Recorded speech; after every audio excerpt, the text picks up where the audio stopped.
दिनों से देख रहे हैं, हम अक्सर ये देख रहे हैं कि भय क्या चीज है, भय क्यों पैदा होता है, हम क्यों डरते हैं। हाँ, फियर एंड फियरलेसनेस, हम क्यों डरते हैं, डर यानी क्या है, किस बात का डर है, भय हम किसको कहते हैं, किस कारण से भय निर्माण होता है। हाँ, तो हमने देखा है कि जैसे वस्तुओं का खो जाने का डर है, जिस जो प्रिय वस्तु हमारी वो खो जाने का डर है, या फिर हमारा शरीर निकल जाएगा उसका डर है, हमारे रिश्ते वाले चले जाएंगे उसका डर है, हमारा मान सम्मान पद जो भी है, हाँ, जिस बात पे हमें बहुत ही अहंकार होता है, घमंड होती है, हमारे सुंदरता का घमंड होता है, जवानी का घमंड होता है, ये सारी बातें जो है हम देख रहे हैं। इन बातों का घमंड होने के कारण हम क्या क्या करते हैं, हम जागृति में रहते हैं, हम अविद्या में रहते हैं। लेकिन हम अगर हम जागृत है तो ये सारी चीजों के प्रति हम जागरूक रहेंगे और ये जान जाएंगे कि ये बहुत सारी जो चीजें इनमें से हमेशा टिकने वाली नहीं है, एक ना एक दिन तो नष्ट होने वाली है, या तो चीजें नष्ट हो जाएगी या फिर हम इनसे दूर हो जाएंगे। बुद्ध यही बताने की कोशिश करते हैं। आप कोई भी बात आप बुद्ध की देखिए, कोई भी सूत्र निकाले, कोई भी शिक्षा निकालेंगे आप,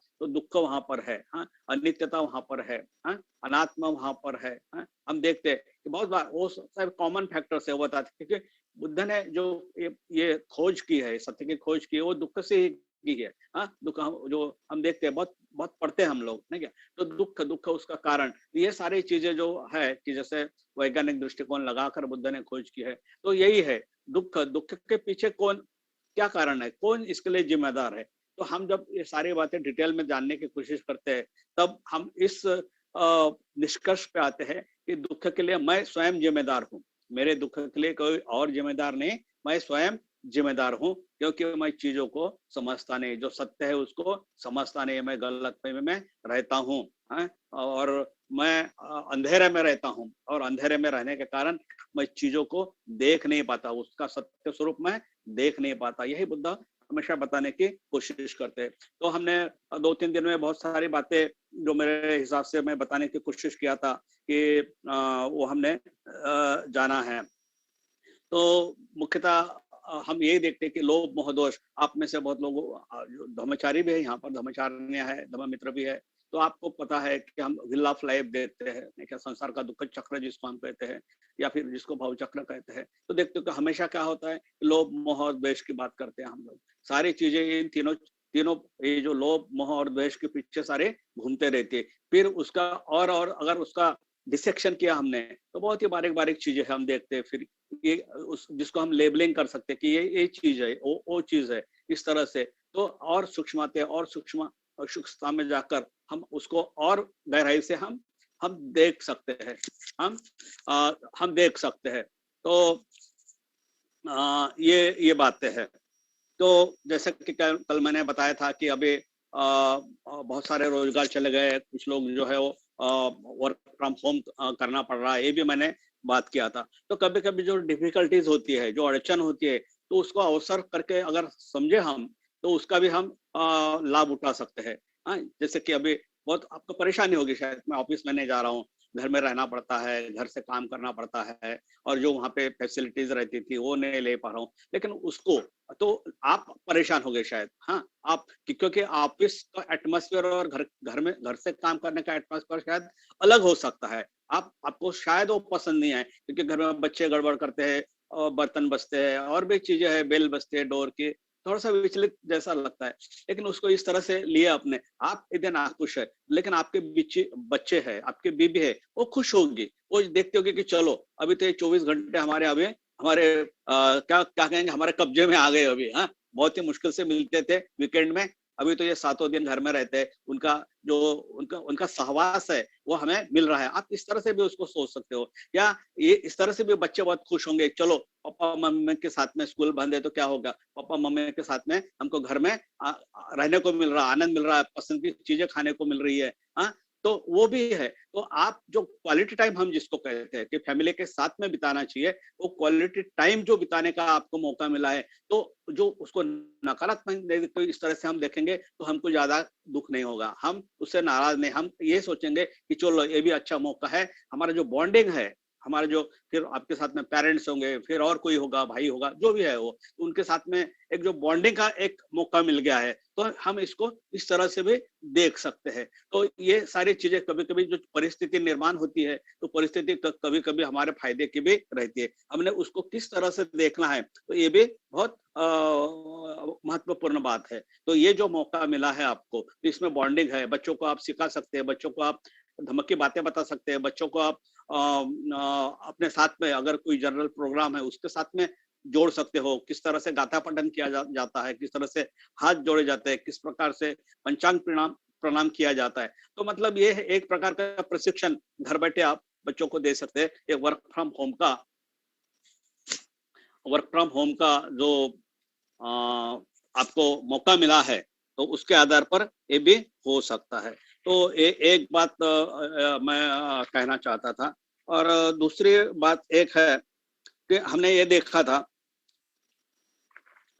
कि जो भय है, अगर भय का कारण हमने नष्ट कर दिया है तो भय नहीं रहेगा। तो भय के कारणों को देखना चाहिए, किस कारण से भय है, हाँ, उसको देखना चाहिए। अगर भय का कारण है उसको नष्ट किया जाता है तो भय भी नहीं रहेगा, उस पर हमने कार्य करना चाहिए।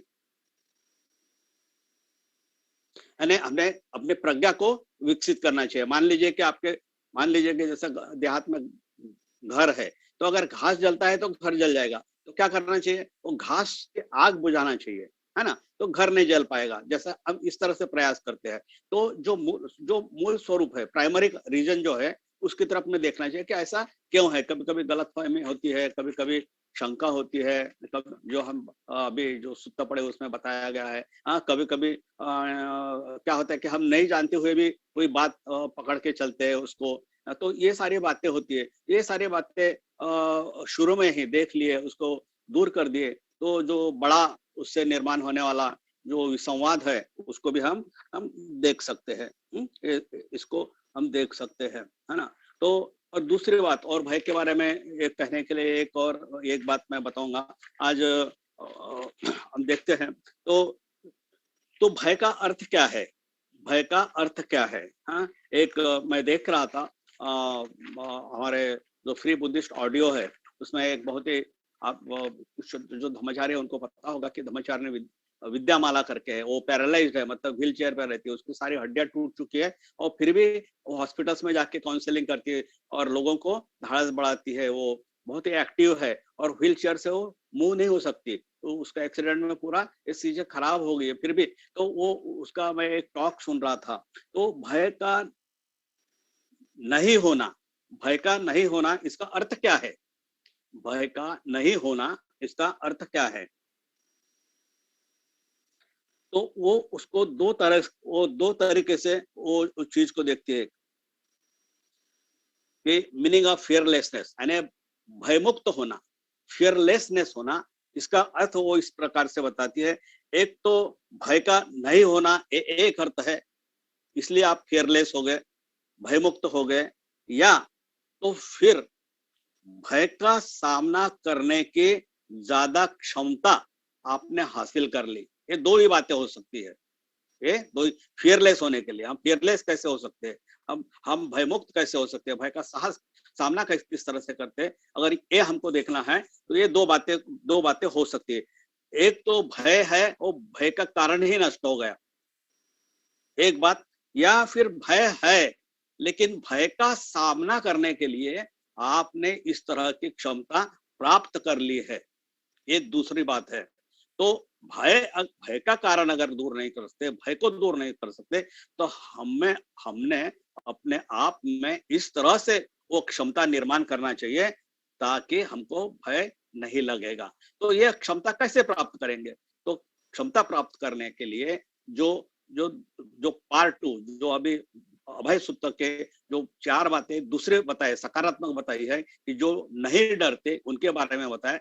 तो धम्म के बारे में शंका, धम्म के बारे में मिसअंडरस्टैंडिंग, धम्म को सही अर्थ से नहीं जानना, उसका सही अर्थ नहीं लगाना, उसके सानिध्य में नहीं आना, ये जो बात है वो अगर हम करते हैं, धम्म के सानिध्य में आते हैं, सही अर्थ को जानते हैं, वस्तुओं का स्वभाव जानते हैं, बुद्ध ने क्या बताया है, अनित्यता क्या चीज है, ये सारी बातें अगर हम जान लेते हैं तो हम भय का सामना करने में थोड़ा थोड़ा हमको बल मिलेगा, हम हमारी क्षमता बढ़ जाएगी, ऐसा मुझे लगता है। तो वो बात मुझे बहुत ही अपील कर गई, यानी more ability to face fear, more ability to face fear, हमारी जो शक्ति है, हमारा जो बल है वो बढ़ जाता है उसका सामना करने के लिए। तो more ability to face fear, to meet it, उसे सामना करना, और बिना किसी प्रतिक्रिया के उसको देखना, बिना किसी प्रतिक्रिया के उसको देखना। ये दो तीन बातें महत्व की है कि more ability to face fear, यानी हमारी क्षमता को बढ़ाना चाहिए उसका सामना करने के लिए, उससे मिलना चाहिए, देखना चाहिए क्या चीज है वो भय, और फिर उसको बिना किसी प्रतिक्रिया के उसको देखना चाहिए। वो कहती है अपने अपने जो प्रवचन है उसमें कहती है वो विद्यामाला, वो मुझे बहुत अच्छा लगा, वो है कि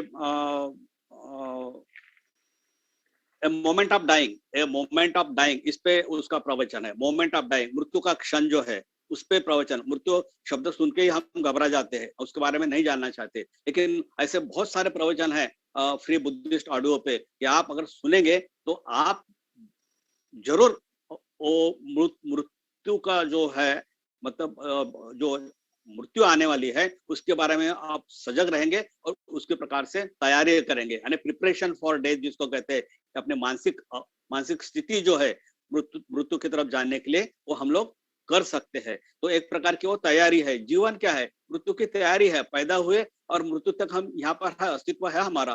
तो जीवन भी क्या है? ये मृत्यु की तैयारी है। तो तैयारी तो अच्छे तरह से होना चाहिए। हाँ, जब सफर में जाते हैं तो पूरा सब बैग लेके जाते हैं, पूरा धुपकाले के कपड़े, बारिश के कपड़े, जो भी है वो, तो इस तरह से जैसे पूरा लेस होके जाते हैं। हाँ, तो उस तरह से हमने तैयारी भी होना चाहिए। शायद आप युवा है, कम उम्र के हैं और आपको ये सारे ये सुनना अच्छा नहीं लगेगा। हाँ, क्या हमने अभी दुनिया भी देखे नहीं है और यहाँ पे उस तरह की बातें कर रहे हैं आप। तो लेकिन ये सच है, ये बात सत्य को हम नकार नहीं सकते। तो वो कहते हैं कि being afraid of death, being afraid of death means being afraid of life. मृत्यु का भय रखना यानी अपने जीवन का भय रखना, ऐसे वो मानती है।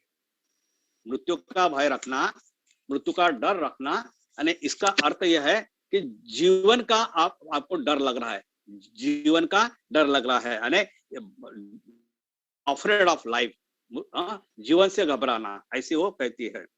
अगर हम इसके भय का अनुभव करना चाहते हैं, मृत्यु के भय को अनुभव करना चाहते हैं या अनित्यता के भय को हम अनुभव करना चाहते हैं, तो उसका अनुभव लेना चाहिए। तो हम किस तरह से अनुभव ले सकते हैं कि जब हम किसी अपने नजदीक के परिवार में डेथ हो जाती है, पड़ोस में डेथ हो जाती है, रिश्तेदारी में डेथ हो जाती है, उसकी तरफ देखना, उसकी तरफ देखना।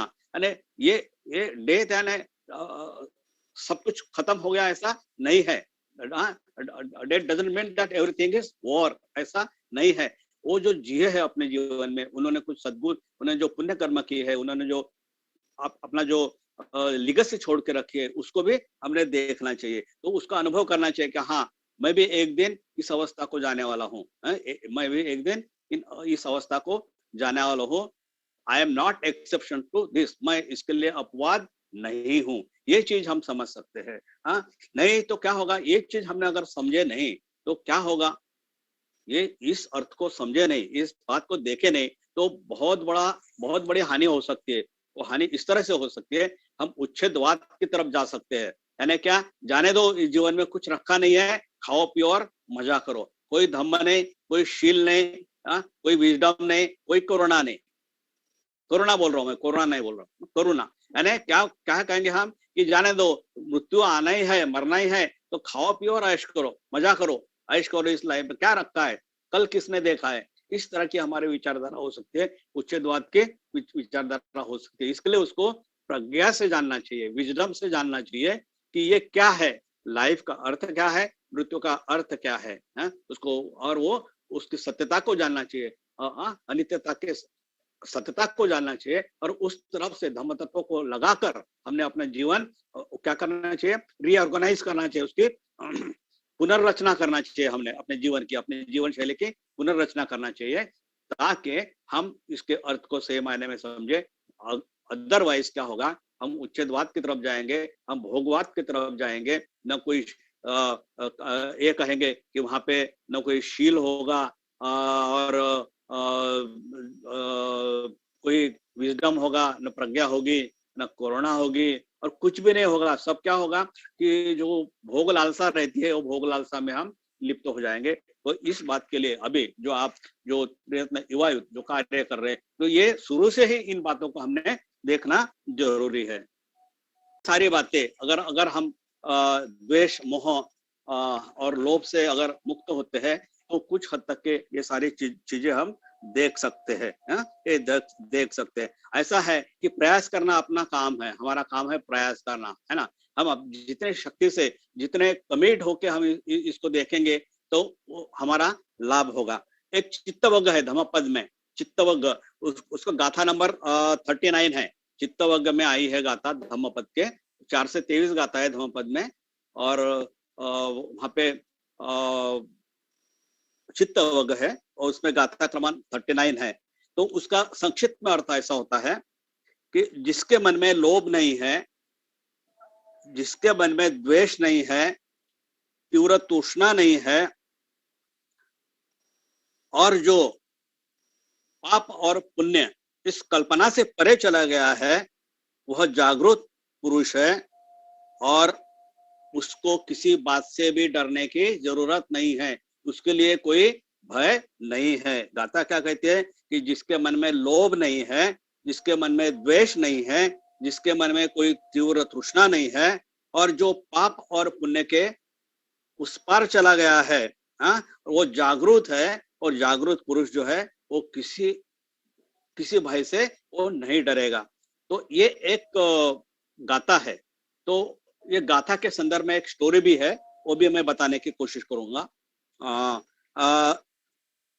एक किसान रहता है और किसान का बैल जो है वो जंगल में गुम हो जाता है, और वो किसान जो है वो बैल को ढूंढते रहता है। उसको एक भिक्षु मिलता है और उसको भूख लगती है किसान को, क्योंकि बहुत ढूंढा होगा, बहुत घूमा होगा जंगल में। वो भिक्षु भिक्षु के पास में कुछ भोजन रहता है, और भिक्षु का भोजन हो चुका रहता है, उसके पास में वो बचा रहता है भोजन।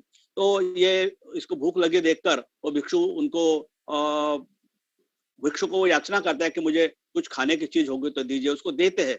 बहुत ही आस्वाद, बहुत ही लज्जतदार ऐसा भोजन रहता है, बहुत ही स्वादिष्ट भोजन ऐसा रहता है। तो उसको क्या लगता है किसान को, अरे ऐसा अगर भिक्षु बने तो हमेशा स्वादिष्ट भोजन मिलते रहेगा, बहुत ही न्यूट्रिशियस शायद फूड होगा, वो बहुत ही लज्जतदार फूड होगा शायद। तो उसको लगता है कि अरे अच्छा है, ये भिक्षु बन जाना अच्छा है, यानी कुछ करेंगे नहीं तो भी मिल जाएगा और बहुत ही स्वादिष्ट भोजन मिल जाएगा। तो वो क्या करता है कि उनको रिक्वेस्ट करता है कि मैं आपके साथ में रहना चाहता हूँ, मैं भी आपके जैसा बनना चाहता हूँ। तो वो रहता है और वो केवल खाते रहता है, बाकी कुछ चीजें नहीं करता। हम जैसा मेडिटेशन करना चाहिए, लोगों को उपदेश करना चाहिए, सेवा करना चाहिए, वो कुछ नहीं करता। वो उसका इंटरेस्ट खाली खाने में रहता है। तो वो क्या करता है, वो खाकर बहुत ही जाड़ा बन जाता है, आलसी बन जाता है। तो भिक्षाटन के लिए भी जाना उसके लिए मुश्किल हो जाता है। और फिर वो देखता है कि अरे अभी तो भिक्षाटन के लिए जाना भी मुश्किल है, तो मुझे कोई ला के देगा नहीं खाना। फिर वो उब जाता है, वो छोड़ देता है, वो घर चले जाता है। घर चले जाने के बाद में ऐसा उसने 6 बार किया, आया गया, आया गया, 6 बार किया। तो छठी बार जब जाता है, उसका नाम चित्तहट्ट थेरा था। आप थेरे गाथा का अभ्यास कर रहे शायद, उसमें चित्तहट्ट थेरा था उसका नाम। तो वो उसका चित्तहट्ट थेरा का नाम ऐसा है, माइंड टोस्ट एल्डर, मन उचट गया था उसका। तो वो घर आया। घर आने के बाद में देखा कि गर्भवती जो पत्नी थी मारकर सो रही थी।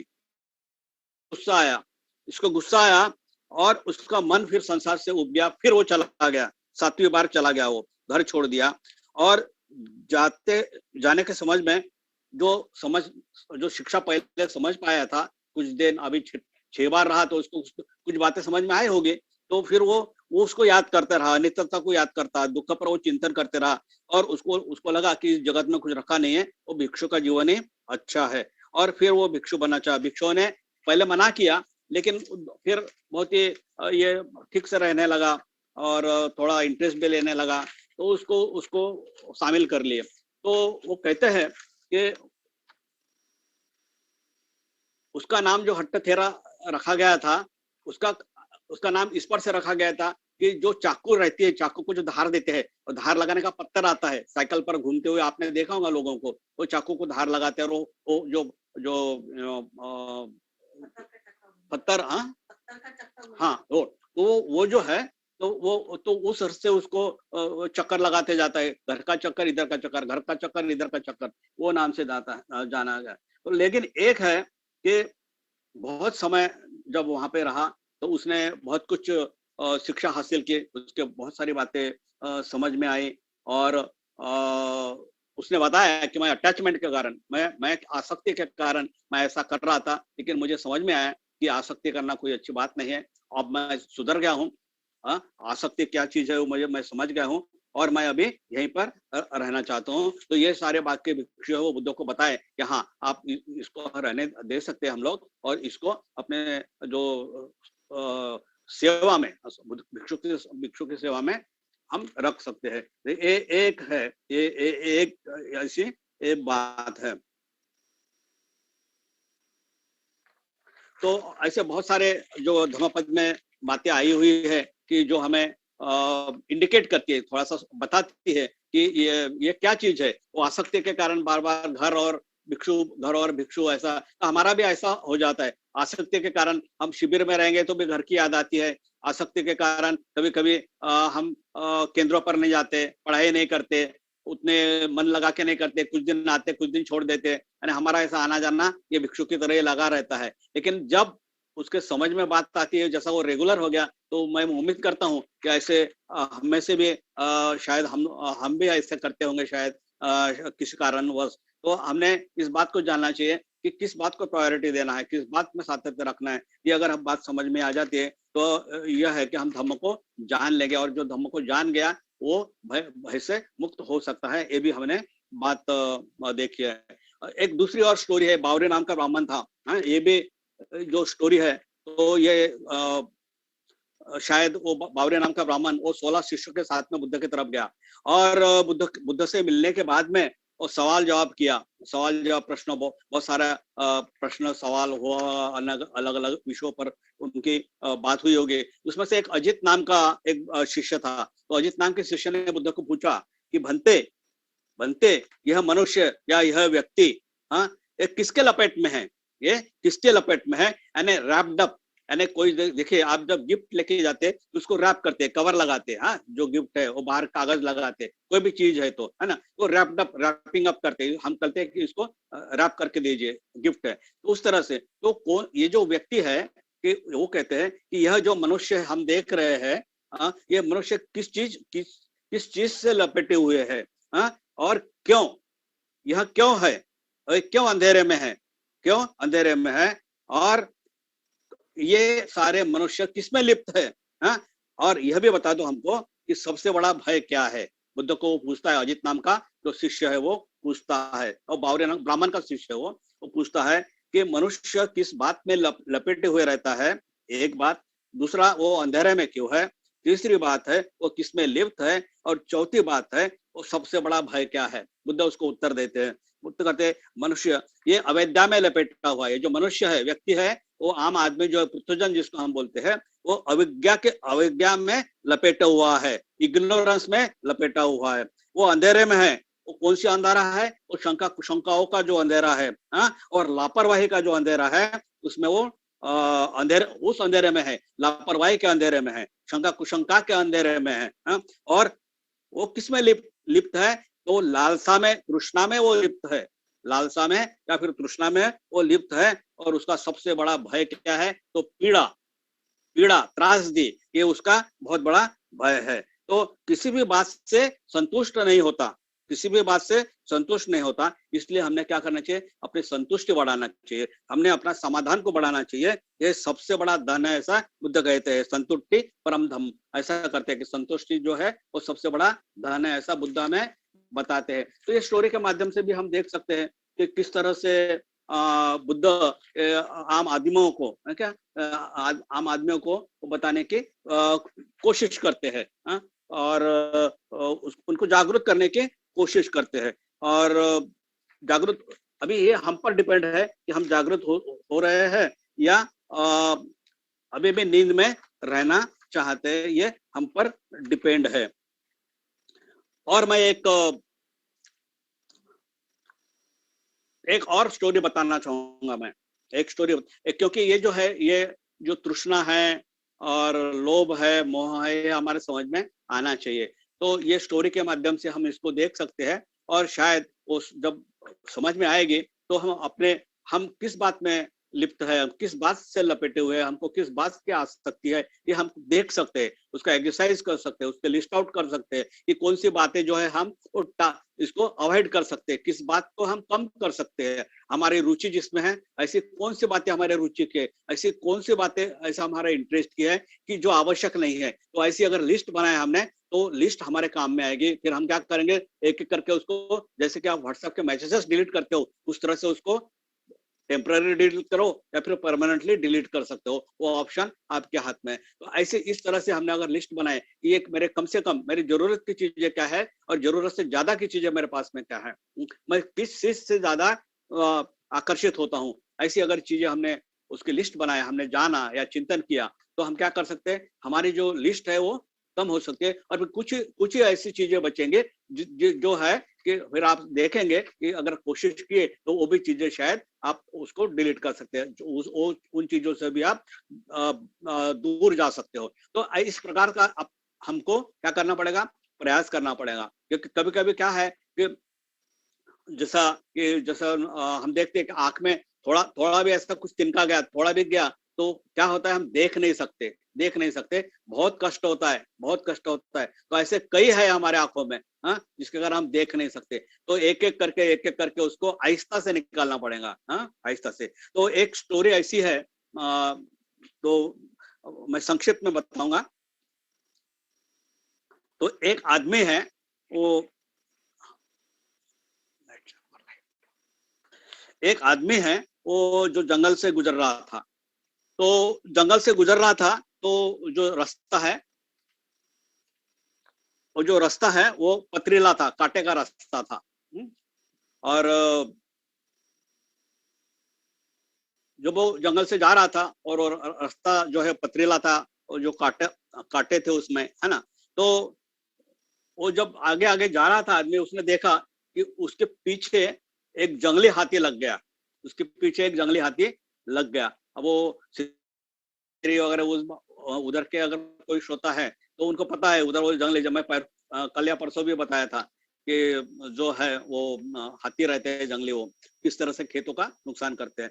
तो वो जंगली हाथी उसके पीछे दौड़ रहा था, एकाएक दौड़ रहा था। जब इसके ध्यान में आया तो आदमी ये घबराया और घबराने के बाद में भागने लगा, एड़ी चोटी का जोर लगाकर वो भागने लगा। और भागते भागते देखा कि अभी बीच में कुआं आ गया, अभी वो पीछे भी नहीं जा सकता और आगे भी जा नहीं सकता, क्योंकि पीछे में तो वो जंगली हाथी है और आगे में तो कुआं है। फिर वो सोचता है कि कम से कम हानिकारक क्या है, तो वो सोचता है कि कुएं में छुप जाना चाहिए, हाथी को मैं देखूंगा नहीं। तो वो क्या करता है, उसमें छुपने की कोशिश करता है वो कुएं में। और वहां जब छुपने की कोशिश करता है तो वहां देखता है कि नीचे में बहुत बड़ा विषारी सांप है। हाँ, कुएं के तले में बहुत बड़ा सांप है। और फिर अभी मुश्किल हो गई, ऊपर आए तो हाथी, और अगर गिर गया, नीचे गिर गया तो सांप है। वो झाड़ी होती है बीच में कुएं में, जैसे पत्थर होते हैं उसमें से कुछ झाड़ी जैसे जिसको श्रब कहते हैं, ऐसे कुछ निकल आते हैं जिसको कांटे भी रहते हैं और कुछ ऐसे। तो वो मजबूत रहते हैं क्योंकि वो पत्थर में फंसे हुए रहते हैं। तो उसको पकड़ लेता है, उसको पकड़ के वो वहां पर लटकने की कोशिश करता है ताकि सांप से भी बचे और हाथी से भी बचे। तो होता क्या है कि दो चूहे रहते हैं, एक सफेद रंग का चूहा रहता है और एक काले रंग का चूहा रहता है। वो जो झाड़ी को पकड़ता है उसको वो काटने लगते हैं, कुतरने लगते हैं, हाँ, उसको काटते हैं, दांतों से काटने लगते हैं। फिर ये डर जाता है, अरे अगर पूरा काट दिया तो बड़ा मुश्किल है, फिर तो नीचे सांप से ही सामना होने वाला है।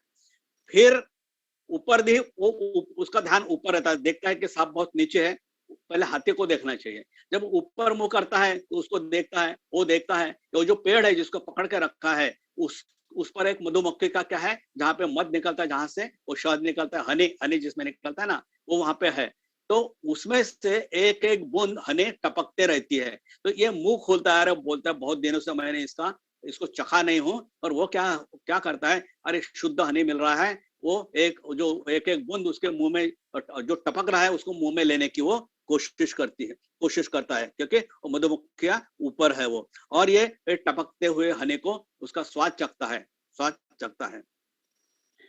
तो देखिए नीचे में सांप है, चूहे भी कुतर रहे हैं, ऊपर में हाथी है, जंगली हाथी, फिर भी इस परिस्थिति में भी वो क्या कर रहा है, वो हनी का स्वाद ले रहा है।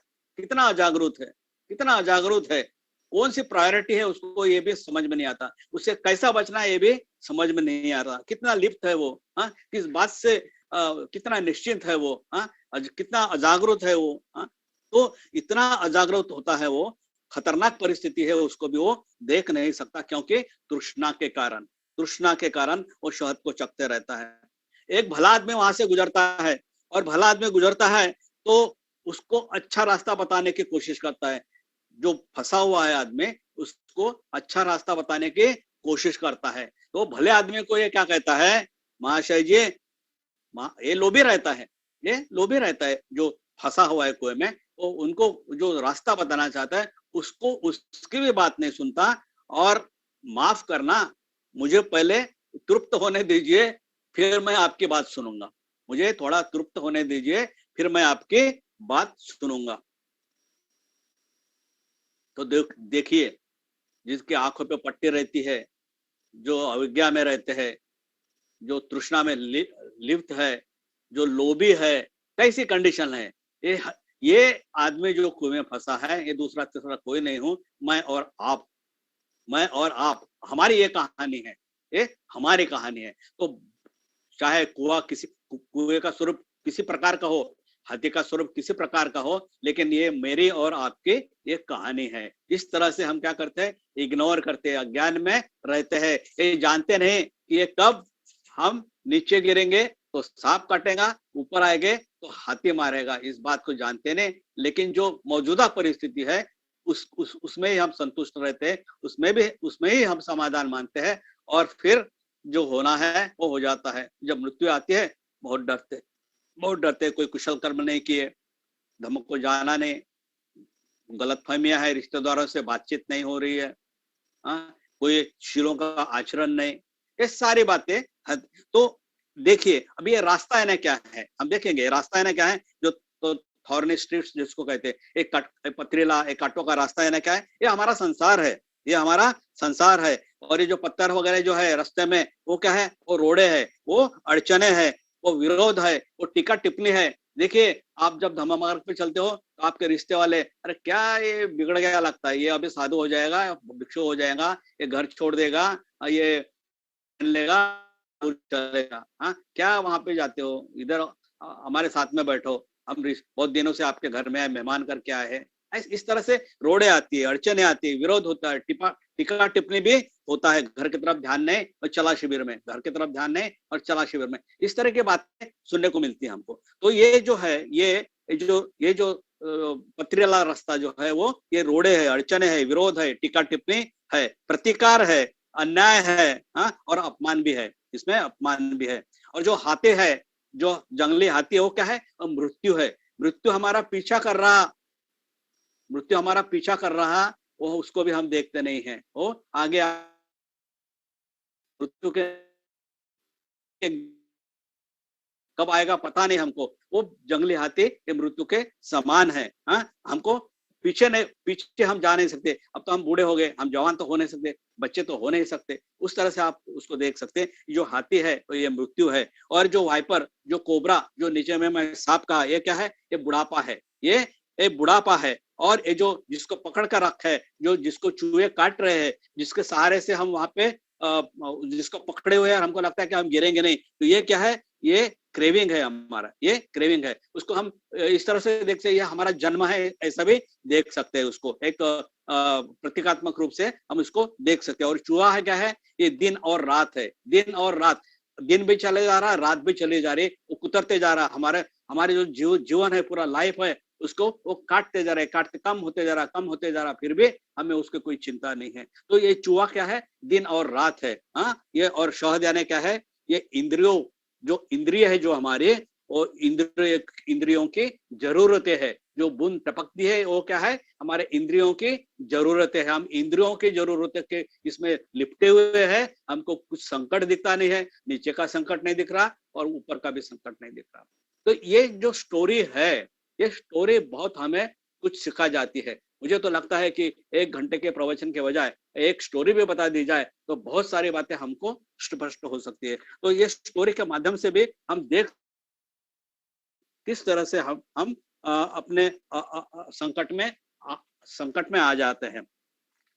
तो आज मैं थोड़ा स्टोरी पर ज्यादा जोर देना चाहूंगा, क्योंकि स्टोरी अगर सुनते हैं हम तो कुछ बातें हमारे समझ में आ जाती है। तो ये जो सुत्त समझने के लिए भी इसकी मदद होगी, ऐसा मैं समझता हूँ।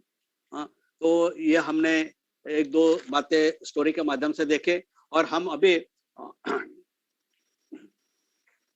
और कुछ बातें देखने की कोशिश करेंगे। मुझे पता है कि जो समय जो है वो आगे जा रहा है और मुझे रुकना भी चाहिए, लेकिन एक संक्षिप्त में इस अगर सूत्र के निचोड़ के रूप में हम कुछ बातें देखना चाहते हैं तो मैं आपको शेयर करना चाहूंगा। तो वो जो है कुछ समरी के तौर पर हम देखते हैं कि वो यही कह रहे हैं कि be wise enough to understand things properly, be wise enough to understand things properly. जो जो जो सत्य जो है, जो चीजें जो है, उसको समझने के लिए आप ज्ञानी होना चाहिए। आप में प्रज्ञा जगनी चाहिए। आपने उसको समझने की कोशिश करना चाहिए कि ये चीजें क्या है, वास्तविकता क्या है, जीवन की वास्तविकता क्या है, उसको समझने की हमने कोशिश करना चाहिए। Be wise enough to understand things properly, और सही तरीके से समझना चाहिए, गलत तरीके से नहीं, गलत धारणाओं का शिकार नहीं होना चाहिए। उसमें सूत्र में आया है गलत धारणा, तो आप समझ सकते हैं। तो पहली बात है, तो be wise enough to understand things properly. दूसरी बात है well in the present moment. मैंने कल भी बताया था कि हमने वर्तमान में रहने को सीखना चाहिए। वर्तमान में, न तो भूत में जाना चाहिए, न तो भविष्य में जाना चाहिए। Well in the present moment, अभी मुझे क्या करना है, वर्तमान में मैं क्या कर रहा हूँ। वर्तमान में रहने से हम स्वयं के संपर्क में रह सकते हैं। बहुत ही महत्वपूर्ण बात है ये। Apply the 6 factors to anything that comes to your mind through senses. यानी हमारे जो 5 इंद्रिय है, हम देखते हैं कि आंख है, कान है, जुआ है, त्वचा है और नाक है। ये जो 5 इंद्रिय, और छठा इंद्रिय हम मन को मानते हैं बुद्धिज्म में। ऐसे 6 इंद्रिय है। तो उनके विषय को देखिए, उसको समझिए, और कितना लिप्त रहना है वो आप उसको डिसाइड कीजिए। और ये जो फैक्टर्स है हानि वाले, वो उसको देखिए। जो 6 इंद्रिय है, जैसे कि मैं कहा कि जो हनी जो टपक रहा है वो इंद्रियों की जरूरत है। तो उसको तरफ देखिए कि मेरे इंद्रिय मुझे कहाँ लेके जा रहे हैं, कहाँ खिंचाव है मेरा, वो देखना पड़ेगा। दूसरा है, हमको इन्वेस्टिगेशन भी करना पड़ेगा। किस बात का इन्वेस्टिगेशन करना पड़ेगा कि कौन सी परिस्थिति है, जो उसको समझने की कोशिश करना पड़ेगा कि किस कारण से मैं दुखी हूँ, मेरे दुखों का कारण क्या है, मेरे भय का कारण क्या है, और वो क्या हो रहा है उसमें, उसको भी इन्वेस्टिगेशन करना पड़ेगा। आपको उसके जांच पड़ताल करनी पड़ेगी कि उसके कारण क्या है और ऐसा क्यों है। अगर कारण को जान गए तो उसको आप नष्ट कर सकते हैं। तो इसके लिए ये भी बात बहुत ही जरूरी है। और संतुष्टि का आचरण करने की कोशिश करना चाहिए। डेवलप कंटेंटमेंट और सेटिस्फैक्शन, हमने उसको बढ़ाने का प्रयास करना चाहिए। हम विधायक पंचशील जब बोलते हैं हम शांति संतुष्टि बोलते हैं ना, तो उसका हमने क्या करना चाहिए, उसको बढ़ाना चाहिए। We should be happy in limited thing. हम बहुत ही कम चीजों में, हमारी कम जरूरतों में हमने जीने के लिए सीखना चाहिए। हमने अपनी जरूरतें कम करना चाहिए। ऐसा भी देखना चाहिए जिनके पास ये चीजें नहीं है तो मुझे तो ये अनावश्यक लग रही है, और जो चीजें ज्यादा है वो हमने साझा करना चाहिए, बांटना चाहिए। हमारी जरूरतें अगर कम से कम हो तो हमारे दिक्कतें नहीं आएगी। हमको ना पैसे की अड़चन आएगी, और न किसी और दूसरों की मदद की जरूरत पड़ेगी। तो कम से कम में जीना सीखना चाहिए। भिक्षुओं के जीवन की तरफ आप देख सकते हो ना। Understand fear as a wrong course, यानी जो भय है वो हमें अवगति की तरफ लेके जाने वाला है, इस बात को देखना चाहिए, उससे दूर रहने की कोशिश करनी चाहिए, उसको टालने की कोशिश करना चाहिए। दूसरा है बुद्ध के जो गुण है, बुद्ध की जो कहानियां है, बुद्ध की जो जीवनी है, उसकी तरफ हमारा ध्यान होना चाहिए, उसको भी जानने की कोशिश करना चाहिए, उसको भी समझना चाहिए। Remember and recollect the qualities of the Buddha धर्म एंड संघ। बुद्ध धर्म और संघ की क्वालिटीज क्या है, उसकी विशेषताएं क्या है, बुद्ध की विशेषताएं क्या है, बुद्ध के प्रयास कैसे रहे, बुद्ध वो कैसे बने, ये सारी चीजें हम बार बार सुनते रहेंगे, उनके गुणों को सुनते रहेंगे, तो हम भी कुछ हद तक के हमें उसका विकास करने की हम कोशिश कर सकते हैं। और जो है इस संसार का जो भय है, संसार में रहने से जो भय है उसको हम समझेंगे। हाँ, तो और सुनकर देखकर जैसा वो हाथी को देखकर वो आदमी भागता है और कुएं में उतरता है, तो देखना चाहिए और बहुत ही जल्दी करके क्या करना चाहिए, हमने उससे छुटकारा पाने की कोशिश करनी चाहिए। जो जो पीड़ा है, सांसारिक बातों की जो त्रासदी है, उससे हमने छुटकारा पाने की कोशिश करना चाहिए। हाँ, उससे जितना हो सके उससे दूर जाने की कोशिश करना है, उससे छुटकारा पाना चाहिए। और जो बुढ़ापा है, जो बीमारी है और जो मृत्यु है, ये न टालने वाली बातें हैं, इसको जानना चाहिए, उसका सामना करने के लिए तैयार रहना चाहिए। Mentally we should be prepare for it, to accept it. तो मुझे लगता है कि ये सारी जो बातें हैं, ये अगर हमने कर लिया तो हो सकता है कि हम भय का सामना करने के लिए भी तैयार हो जाएंगे और जो भय है उसको टाल सकते हैं। और बुद्ध ने हमको अभयदान दिया है, उसकी शिक्षा है। बाबा साहब के सामने भी कोई कम बातें अड़चन वाले नहीं थे, फिर भी उन्होंने उससे मार्ग निकाला। हमारे सामने बहुत ही ऐसे उदाहरण है कि जिसका हम आदर्श ले सकते हैं, और हम तो धम्म मार्ग पर चलने का प्रयास कर रहे हैं। हमने देख लिया कि यही एक मार्ग है जो हमें सत्य तक लेके जाएगा। तो मैं अभय सूत्र को लेकर मैं कुछ बातें आपसे तीन चार दिनों में साझा करने की कोशिश की। मेरे हिसाब से